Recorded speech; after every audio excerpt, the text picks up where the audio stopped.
পায়ের তলা পর্যন্ত আগুন দিয়ে দাও দাও করে জ্বলতেছে। ঈসা নবীর উম্মত তো আল্লাহ এখন এত লাশ দেখে এই অবস্থা থেকে দূর মারছে। ওরে আল্লাহ, এটা কি? এবার আব্দুল কাদের জিলানী কয়, শুনো শুনো শুনো শুনো, দাঁড়াও দাঁড়াও দাঁড়াও। এবার ডাক দিয়া কয়, কি ব্যাপার তোমার এই অবস্থা? যেদিন থেকে আমাকে কবরে দেওয়া হয়েছে সেদিন থেকে আমি কোমর পর্যন্ত চলতেছি, এক সেকেন্ডের জন্য আমার সেই কষ্ট দূর হয় না। এবার আব্দুল কাদের জিলানী বলেন, তোমার কোমর থেকে পায়ের তলা পর্যন্ত চলতেছে গো, কই দিন ধরে তুমি এমন ভাবে জ্বলতেছ? ওই লোকটা ডাক দিয়া কয়, বুজুর্গ সেই দিন থেকে আমাকে কবরে দিয়েছে গো, সেই দিন থেকে আমি জ্বলতেছি। এবার আব্দুল কাদের জিলানী ডাক দিয়া কয়, পাগলা রে, তোমার এই শাস্তিটা আমার আল্লাহ কিসের জন্য দিয়েছে? এই পাগলা ডাক দিয়া কয়, বুজুর্গ আমি জিন্দা থাকা অবস্থায় আমার মাকে আমি পা দিয়ে একটা লাথি মারছিলাম, আমার মাকে আমি একটা লাথি মেরেছিলাম। এই দুনিয়ার মানুষেরা আজকে গৌসের পাক যদি কবর থেকে না তুলতো তোমরা বিশ্বাস করতে না। এই জন্য আমি একটা হাকিকতের ইশারা দিয়ে ওয়াজটা এখানে নিয়ে আসলাম। অনেকে মনে করতে পারলো হুজুর কি সাবজেক্ট থেকে মনে গেছে, না না, মূল সাবজেক্ট তো এটাই হয়ে গেছে। কথা বলে না ঠিক না? এবার পাগলা কর, হুজুর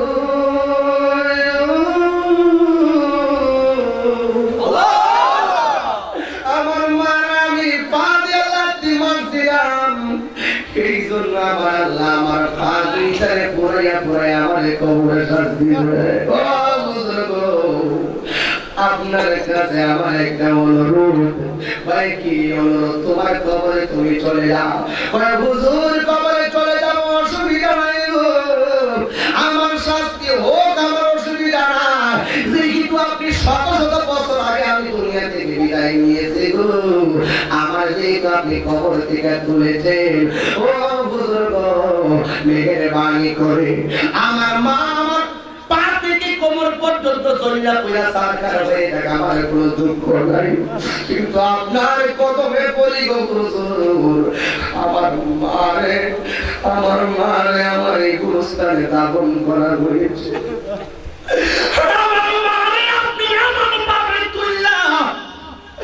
আমার একটু অনুমতি দিন গো, আমার মায়ের কদমে তৈরি আমি মার সাহেব।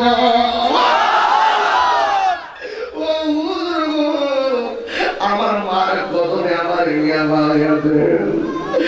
আব্দুল কাদেরকে তোমার দাও, তুমি দাও, তোমার মাকে উঠাইতে পারবো না, এই বাংলা চড়াইতে ব্যক্তি আমার উঠাইতে পারে গো, আমার বিশ্বাস আমার মাকেও সে তুলতে পারবো।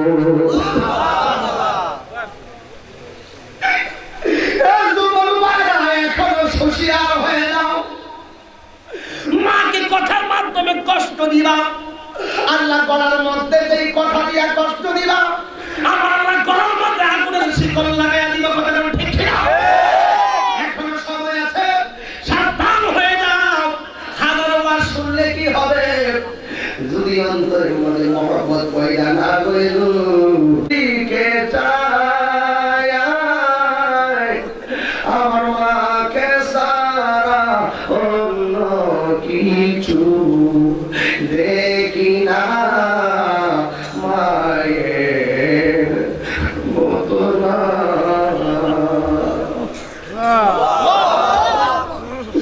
মা ডাকতে বুঝবেন না, খবরদার খবরদার, মা বইরা গেলে বুঝবেন মা কেমন ঠন, মার চেহারার দিকে তাকাইলে কষ্ট দূর হয়ে যায় গো। সারা রাত্র রাস্তায় হাইটটা যাইবেন, বাড়িতে যখন আম্মা গো কয়া ধাক্কা মারবেন, মা যখন দরজাটা খুলবো হাঁটার কষ্ট সেকেন্ডের মধ্যে ভুলে যাবে। দুনিয়ার কারো সান্ত্বনা সন্তানের হাতে নিবে না। মার সান্ত্বনা সন্তান যেমনে গ্রহণ করে গো, ওই মারে কোনোদিন কষ্ট দিও না। ওই পাগলা ডাক দিয়া করে,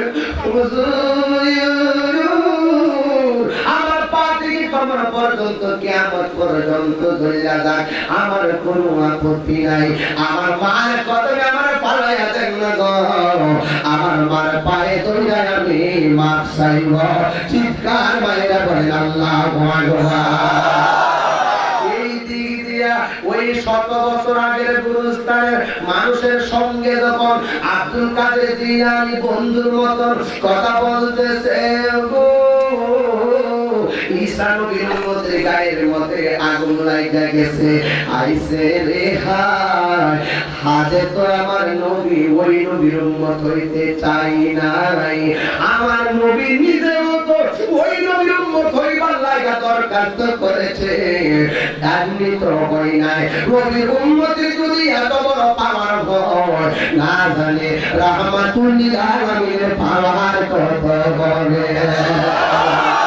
চোখ দিয়া যা দেখিলাম, মন দিয়া যা ভাবিলাম, চোখ দিয়া যা দেখিলাম, মন দিয়া যা ভাবিলাম, নবী ছাড়া নাই রে কোনো দাম। দাও দাও দাও আসলে পরিচয় আমি নবীর গোলাম, আমার আসলে পরিচয় আমি নবীর গোলাম। চোখ দিয়া যা মন দিয়া যা ভাবিলাম, চোখ দিয়া যা দেখিলাম, মন দিয়া যা ভাবিলাম, নবী ছাড়া নাই রে কোনো দাম। দাও দাও দাও আসল পরিচয় আমি নবীর গোলাম, আমার আসল পরিচয় আমি নবীর গোলাম। যাদের চেয়ে ভালোবাসি আমি নবীকে, দয়া করে দিও দেখা মরণের কালে। যাদের চেয়ে ভালোবাসি আমি নবীকে, দয়া করে দিও দেখা মরণের কালে। তুমি আমার আশার আলো, তুমি আমার আশার আলো, তুমি যে ঈমান, আসল পরিচয় আমি নবীর গোলাম, আমার আসল পরিচয় আমি নবীর গোলাম। চোখ দিয়া যা দেখিলাম, মন দিয়া যা ভাবিলাম, চোখ দিয়া যা দেখিলাম, মন দিয়া যা ভাবিলাম, নবী ছাড়া নাই রে কোনো দাম। দাম দাম দাম আসলে পরিচয় আমি নবীর গোলাম। একটা জবান বন্ধ রাখবেন না, চিৎকার করবেন আল্লাহু আকবার।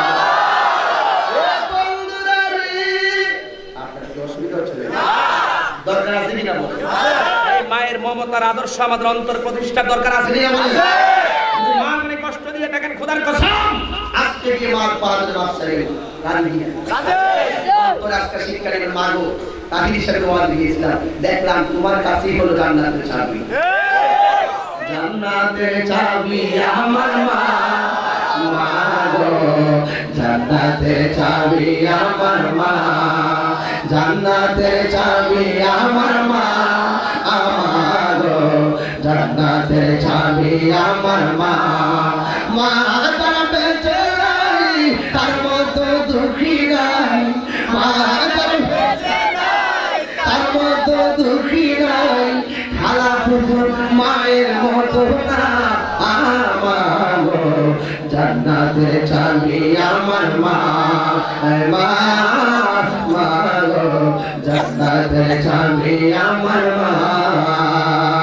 চিৎকার করে বলেন আল্লাহু আকবার। এ বন্ধুরা, গাউসে পাক আব্দুল কাদের জিলানী, গিলানী, আল হাসানী ওয়াল হুসাইনী রাদিয়াল্লাহু তাআলা আনহুম গুরুস্থানের মধ্যে গেলেন। দাইয়া তার ওই গুরুস্থানের মধ্যে তার মার কবর করে মাকে ইশারা করে হাত বাড়াইলেন, বাড়াইয়া বলতেছেন, আমি যেই মুর্দার কবর থেকে তুললাম, এই হাজার হাজার মুর্দাদের মধ্য থেকে যে তার মা হবে, তোমার সন্তান তোমার ডেকেছে, কবর ঠাই করা তোমার সন্তানের সামনে দাঁড়ায়। কি মুমূর্ষ কথা, কি কঠিন কথা, কি নিদারুণ কথা। সন্তান একটু আগে উঠলো, মা উঠবেন। আল্লাহু আকবার বলো। আজকে যদি এই এলাকার গুরুস্থানে সন্তানের মা যদি কবর থেকে উঠতো, আমার মনে হয় এই গ্রামের মধ্যে মানুষ পাগল হয়ে যাইত। কবর এমন একটা জিন্দেগি যেখানে আলো নাই, বাতাস নাই, বেঈমান হয়ে যদি কবরে যায় বাগো, তোমার কবরে এমন সর্প আল্লাহ পাঠাইয়া দিবেন, এই সর্প যদি একবার কোন মানুষকে কবরে একটা সুবর মারবে গো, 70 গজ মাটির নিচে যায় ডুবো। হাদিস শরীফে দেখলাম সর্প সুবর দেওয়ার পরে মুর্দার যেইভাবে আল্লাহু আকবার একটা চিৎকার মারবো, এই চিৎকারের আওয়াজটা যদি মানুষে শুনতো গো, তাইলে ধরার মানুষ যে শুনতো সাথে সাথে বেহুশ হইয়া যাইত। এই দেশটা কিন্তু সাধারণ না। ওই কবরের মধ্যে যদি যাইবা গো, নামাজের মালা গলায় লাগাইও, রোজার মালা গলায় লাগাইও, মার খেদমতের মালা গলায় লাগাইও, সুদ সাইজা দিও, ঘুষ সাইজা দিও, আর কত চলবা? জীবনের অর্ধেক সময় তো চলে গিয়েছে। কেমনে গেছে খবরও মিলানা। ও ছোট পোলাপান চিন্তা করিও না, যে কোনো মুহূর্তে পরাণ পাখি আমাদের কাছে আসতে চলে যাইতে পারে কি পারে না, যে কোনো মুহূর্তে আজরাই আমাদের সামনে হাজির হইতে পারে। ইদানিং কিন্তু মরণটা একেবারে স্বাভাবিক ব্যাপার। স্ট্রোকের পরিমাণ বেড়ে গেছে, প্রেসারের পরিমাণ বেড়ে গেছে, হঠাৎ করে রক্ত ব্লাড মাথায় প্রেসার উঠে যায়, হঠাৎ করে ব্রেন স্ট্রোক করে, হঠাৎ করে হার্ট অ্যাটাক করে। আপনারা বলুন কথাটা ঠিক না ঠিক? আগে কিন্তু এমন ছিল না।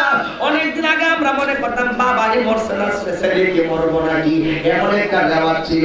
এখন কিন্তু মুরব্বি আর পোলা পান্নায় রে বাবা, এখন যে কোনো মুহূর্তে মানুষ হঠাৎ করে চইলা যায়। এই জন্য আমার আল্লাহ বলেছেন,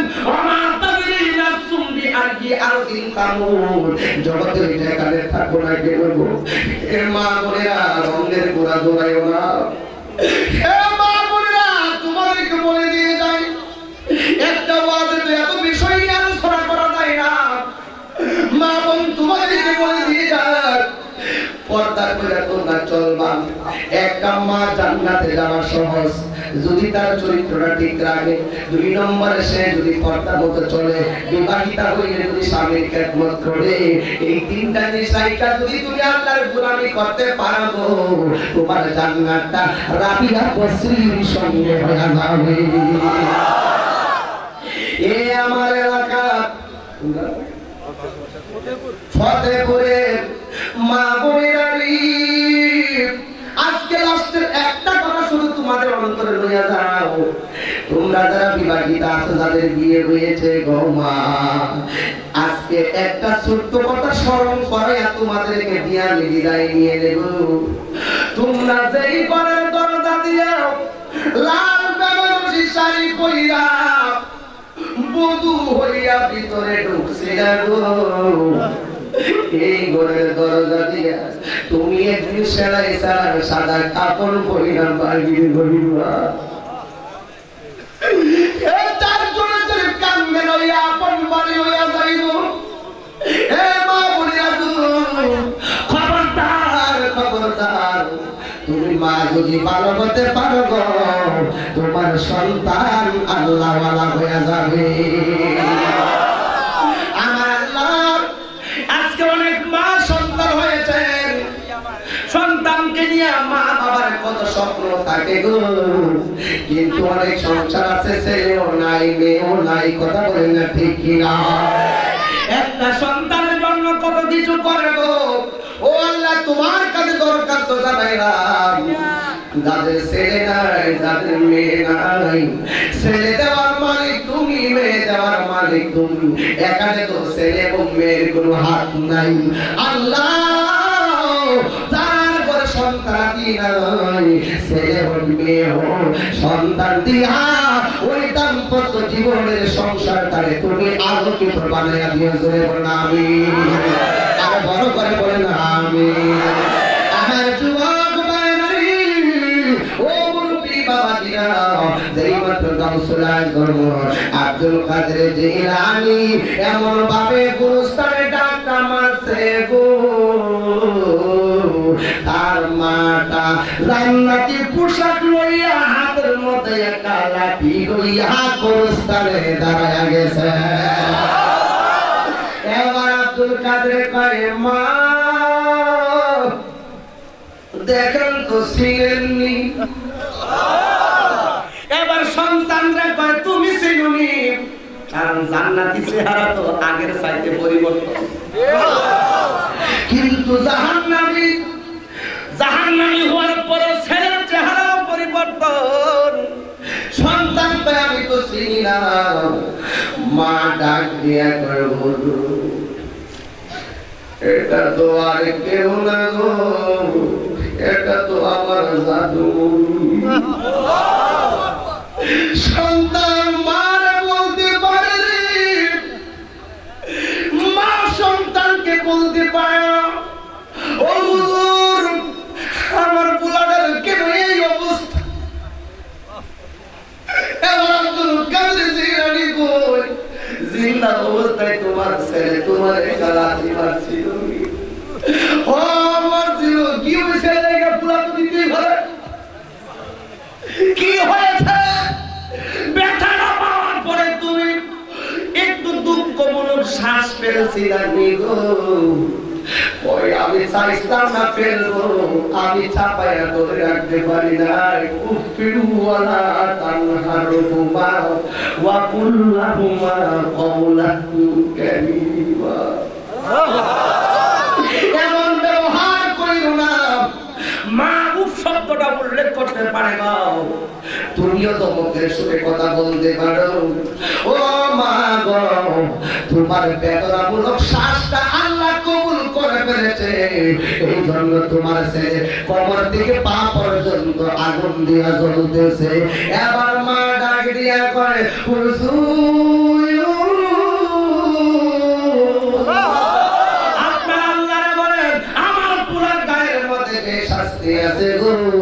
আমি মা গায়ের মধ্যে শাস্তি দিত আমার সন্তানের আমার আল্লাহ মুক্তি দেওয়ার জন্য।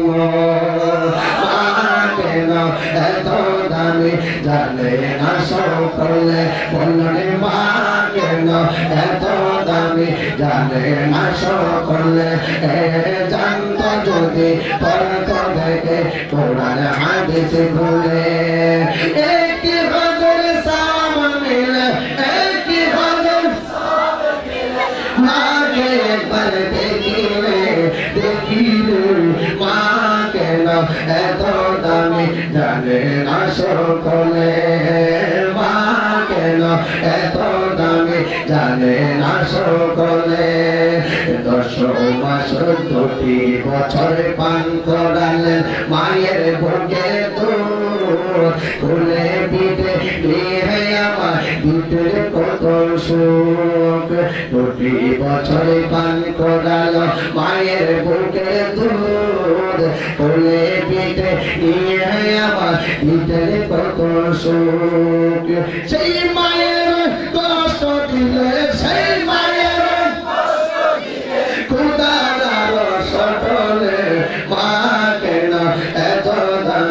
জানে না সকলে। মা কেন এত দামি জানে না সকলে। জানত যদি পড়ত দেখে কোরআন হাদিস খুলে, একটি খোঁজের সওয়াব মিলে, একটি খোঁজের সওয়াব মিলে। মাকে একবার দেখিলে, মা কেন এত দামি জানে না সকলে। মা কেন এত দামি জানে না সকলে। একটা জবান বন্ধ রাখবেন না, চিৎকার বলে আল্লাহু আকবার। আমরা চাই কিনা? দুই হাত তুলে আজকে ওয়াদা করবেন, সবাই আমার সঙ্গে বলেন, সবাই বলেন আল্লাহ, আরো জোরে বলেন আল্লাহ। আমি আজ থেকে মায়ের খেদমত ইনশাআল্লাহ করব। যদি কোন মায়ের সাথে বেয়াদবি করে থাকি, আল্লাহ প্রিয় নবীর উসিলায় মাফ করে দাও। আল্লাহ আমার মা বাবাকে হায়াত বাড়ায় দাও। আল্লাহ আমার মা বাবার কবরটারে জান্নাতের বাগান বানায় দাও। জোরে বলেন আমিন, মহব্বতে বলেন আমিন। আপনার মায়ের খেদমত চাই কি চাই না? আর বড় করে বলেন দরকার আছে না নয়? মাকে মা হিসেবে সম্মান করবেন, বউকে বউ হিসাবে আদর করবেন, ভাইকে ভাই হিসাবে আদর করবেন, বোনকে বোন হিসাবে আদর করবেন, শ্বশুরকে শ্বশুর হিসাবে শ্রদ্ধা করবেন, শাশুড়িকে শাশুড়ি হিসাবে শ্রদ্ধা করবেন। যেই ব্যক্তি শ্বশুরের বাড়ি নিজের বাড়ি সবার সঙ্গে মহব্বতের সূত্র বাঁধতে পারে গো, এই রূপটাই হলো আসল মানুষ। কথা বলেন ঠিক কিনা? আর বড় করে বলেন না ঠিক কিনা? আসুন দাঁড়িয়ে নবীরে সালাম দেব। ইয়া নবী সালাম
Shimu ke pora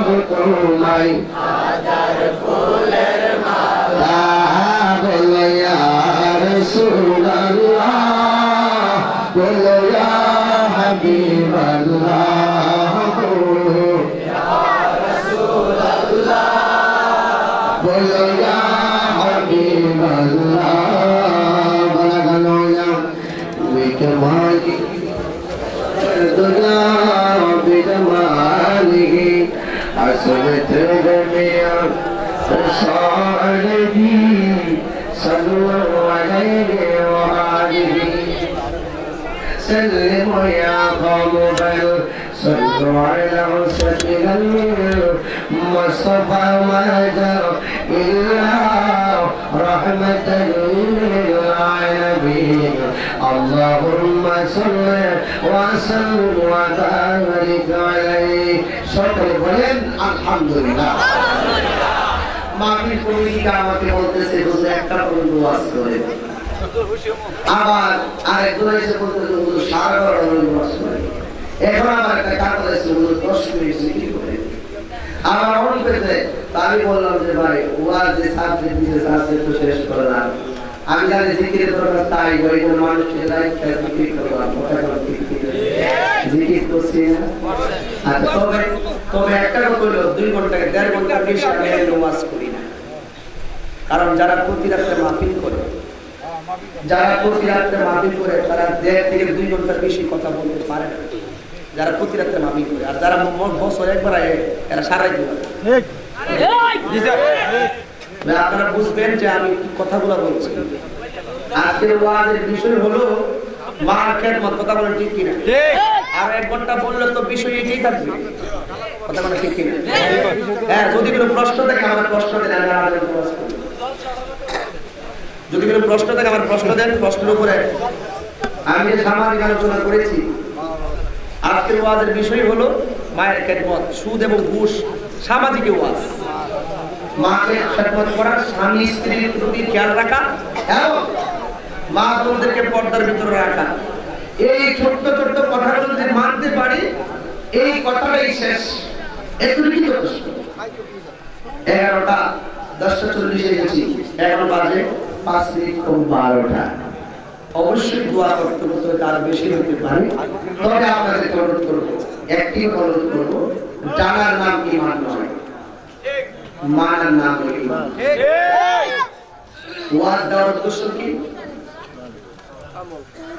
আমল করা ওয়াজ দেওয়ার উদ্দেশ্য সমাজের মধ্যে যে কুটনৈতিক যে শৃঙ্খলতা আছে সেই শৃঙ্খলগুলোকে দূরে সরিয়ে শৃঙ্খলে আবদ্ধ করার কথা বলেন ঠিক কিনা ওয়াজ দেওয়ার উদ্দেশ্য হলো সমাজের মধ্যে ভালোবাসা বোধ তৈরি করা কথা বলেন ঠিক কিনা ওয়াজ দেওয়া হয় অন্ধকার কবরে যারা আছে আল্লাহ যেন মাহফিলের উসিলায় কবরটা জান্নাতের বাগান বানায় কথা বলেন ঠিক কিনা আর ওয়াজ দেওয়ার উদ্দেশ্য হলো জান্নাতের বাগানে যারা এসেছি আল্লাহ যেন আমাদের সবার জীবনের গুনাহ মাফ করে কথা বলেন ঠিক কিনা এই সমস্ত বিষয়গুলো আমাদের মূল উদ্দেশ্য আমাদের সময়ের উদ্দেশ্য না আসলে মেন কথা হলো আমি নিজেও আগে সারা রাত ওয়াজ করছি হিসাব করে দেখলাম সারা রাত ওয়াজ করার পরে আহলে সুন্নাত ওয়াল জামাতের যে মাহফিলগুলো হয় সারা রাত ওয়াজ করার দ্বারা ফজরের নামাজ দিয়ে ম্যাক্সিমাম লোকের তওবা হয় কথা বলে ঠিক আমি নিজে এখন 30-40 হাজার লোকের সমাগমের মাহফিলে বারোটা শেষ করে দিই আমি ইচ্ছা করে কেন আমি 12টি বছর দেখেছি সুন্নিদের আবেগ বেশি বিবেক কম ঠিক আবেগ বেশি বিবেক কম এই জন্য বলছি বিবেককে প্রতিষ্ঠা করে বিবেক প্রতিষ্ঠা করে আমার মনে হয় আমার লাইফে এই কোনো মাহফিল তাড়াতাড়ি আসছি তাড়াতাড়ি করছি ঠিক না ঠিক 9:35-40 ভিতরে ঢুকলাম এখন 5 মিনিট কম 12টা বাজে বেশি তাহলে অনেক বেশি ঠিক যাই হোক সময় আরো দিতে পারবো আমাদের সবাই যেন আজকের যে ওয়াজের মূল বিষয় আজকের এই এলাকা থেকে যদি ফতেপুর থেকে যদি আমরা মায়ের খেদমতটা পরিপূর্ণ ঘরে নিয়ে যাই ফতেপুরবাসী আজকে ধন্য কথা বলেন ঠিক সব বাদ দিয়ে শুধু মার খেদমত করবে যে ব্যক্তি মা মনে কষ্ট দেয় না সে ব্যক্তি আল্লাহর মানে রসুলের মানে কথা বলেন ঠিক না আর যে ব্যক্তি আল্লাহ রসুলকে মানে না সে তো আল্লাহ মা বাবাকে কষ্ট দিলে কথা বলেন ঠিক না তো আমাদের মধ্যে যে জিনিসগুলো অভাব আছে যে সুদকুররা আছে আমি একটা এলান দিয়ে যাই সুদকুর মহিলাকে দাঁড়ানো যাবে না ঠিক আছে তো? সুদখোর ফাঁকা সুদখোর যদি এই সুদখোরটি মরে গেলে আলাদা যায় না। যেন মানুষের বুঝে যে সুদ খাইয়া মরলে মানুষের আলাদা জানা, এই জন্য মানুষের মধ্যে একটা সচেতন ভাবতে হওয়ার জন্য। বিষ খাইয়া মরলে তার আলাদা যাবেন না, নিষেধ। এটা ফতোয়াই নিষেধ, এটা আমার নিষেধ না, ফতোয়াই নিষেধ। এবং ফাঁসি দিয়ে মারা গেলে তার আলাদা আমাদের যাবেন না, এটাও ফতোয়ায় আলমগীরিতে আছে নিষেধ। কেন? কারণ অন্যান্য লোকেরা বুঝো এরকম কুলাঙ্গার মরা মরলে ভালো লোক জানাতে আসে না, যেন অন্যান্য লোক সতর্ক অবলম্বন করতে পারে। এই ছোট ছোট বিষয়গুলো আপনাদের মনে রাখবেন। আল্লাহ পাক আমাদের সকলকে যেন কবুল করে সকলে বলুন আমিন। আর একটু মহব্বতে বলুন আমিন। আজকে আল্লাহ পাক আমাদেরকে যেইভাবে বসাবেন ঠিক এভাবেই যেন আল্লাহ পাক মরণের পরে জান্নাতের ভিতরে আল্লাহ যেন এমন ভাবে পৌঁছে দেয় যে বলুন আমিন। আমি জানি, আমি ভালো করেই জানি এই মাহফিলটা মা বোনদের সার্বিক তত্ত্বাবধানে, মা বোনদের সার্বিক তত্ত্বাবধানে নীরব। আজকের ওয়াজের বিষয় হলো, আমি মা বোনদেরকে দৃষ্টি আকর্ষণ করছি, মা বোনদেরকে বলছি, আজকে মাহফিলটা যেহেতু মা বোনদের তত্ত্বাবধানে আর ওয়াজটাও হয়েছে মা কেন্দ্রিক, কথা ক্লিয়ার? ওয়াজটাও হয়েছে মা কেন্দ্রিক। তোমাদের মর্যাদাকে সর্বোচ্চ স্থানে অবস্থান রেখে তোমাদের মেসেজ দেওয়া হয়েছে আজকে হাজার লোকের সামনে কথা বলেন, ঠিক না? তা আপনাদের তো বলবো, আপনারাও যারা আছেন সামনে, আমি আজকে মনে একটা ফতেপুর মাহফিল লিখে নিয়েছি, আর একটা মনে হয় না বাহাদুরপুর আছে, বাহাদুরপুর একটা মাহফিল আমি খসড়া করে নিয়েছি, আর একটা আছে, আর একটা যেটা আমরা এন্ট্রি করছি বড় বাড়িতে এই কুমারী প্যাকেট এন্ট্রি করা আছে, এগুলো আমি ডাইরেক্টলি কনফার্ম করবো। এরপরে পাড়ায় কে মসজিদে আছে কয় তারিখ বাবা? 8 মে 22 জানুয়ারি আমাদের কোনো মাহফিল আছে যেগুলো আমি ধারাবাহিক আসবো। আর আপনারা জানেন যে আমাদের সমাজের কিছু লোক আছে সুন্নিদেরকে বদনাম করে, আছে কয় সুন্নিদের নামাজ পড়ে না, কয়নি?